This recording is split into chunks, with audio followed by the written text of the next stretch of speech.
Hello everybody and welcome to Forever Box. Rassie Erasmus, you mad man. Has he just announced the greatest bench of all time? It is absolutely silly how good the Springboks bench is this weekend against Scotland. And he's gone with a 7-1 split.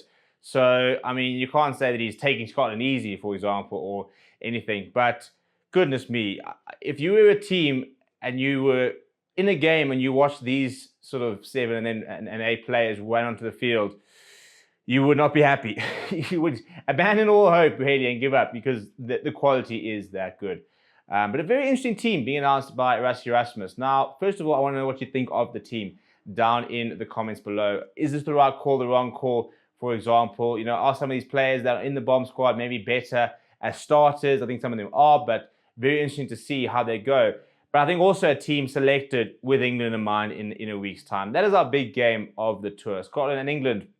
And the only thing Gregor Townsend might be able to say to his players is, well, maybe they've slightly underestimated us with the starting lineup. But having a bench like that means that, you'd have to be well in front of, the box if you're going to try and go all the way, when you look at the team to come on. So if we look at the starting lineup, it's a very, very good tight five. I think this is also the intelligent thing from Rassie Erasmus. Your tight five is as strong as we get. We don't get stronger, really.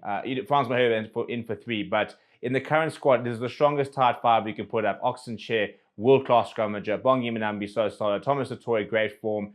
Franco Mossa back from injury, and then Eben Etzebeth, the ever-present Eben Etzebeth. It's a very new-look trio, though. Markham and Start and Albert Lowe, Quagga Smith, not your traditional starters, especially in Albert Lowe, Quagga Smith, who have been forming part of the bomb squad recently.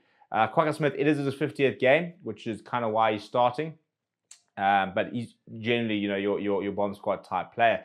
Jaden Henson, Andre Pollard, very solid halfback pairing. Again, you look at the spine of the team, lots of experience in that tight five, lots of experience in the 19 combination, and lots of experience in the likes of Lekanya and Willie Leroux. So as always, when it comes to a Rassie Erasmus team, it might seem strange, but when you start to break it down, when you start to look at it, certain positions are just filled in a way where it just makes sense. It's a really good team and a very solid team where it's actually not as risky as you initially thought because of the right people in the right specific sort of positions. So that 19 combination of Pollard and Hendrickse, I think, will be very, very good. You then got Mapimpi, Moody, and Willie Leroux. Moody being the youngster there, but I mean, all 3 of them are World Cup winners. 2 of them double World Cup winners. So plenty of experience there. Lekanya is trying to get his way back into that number 13 jersey with JC Creel being in the form of his life. But Lekanya before that injury, which kept him out of the World Cup initially, was probably playing some of the best rugby in the world. And then you've got Andre Esterhuizen, who's been a wrecking ball for Harlequins, come down to South Africa, continues to be really good, now gets the opportunity. But let's talk about the real thing, and that is the Nuke squad. I mean, Malcolm Marx, Gerard Steenekamp, Vincent Koch, Archie Snyman, Siya Kolisi, Pieter-Steph du Toit, Jasper Wiese. How is that for a replacement pack? It is absolutely mental. What will be interesting to see is who goes the full length of the game, which you imagine in theory will be Eben Etzebeth, but you can, for example, put Pieter-Steph du Toit into the second row with Archie Snyman, keep a Quagga Smith on and go, Siya Kolisi, Quagga Smith, Jasper Wiese, and keep Albert Lowe on.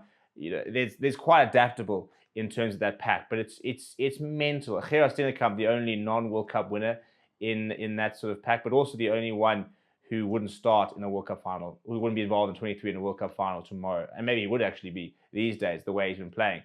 And that's just how good it is. And then you've got Grant Williams, who can also play on the wing, by the way. So that is also the thing. The biggest issue I see is if Pollard goes down, where's our number 10? And that's where Willie Leroux's been picked as the head of Apple Fassi, because you don't have a number 10 option. Jaden Hendrickse could potentially go to 10, would be one option, but Willie Leroux would be your sort of default option. And that's the interesting thing. That's also why you got to go with Kane and Moody, because he could slot in at 13.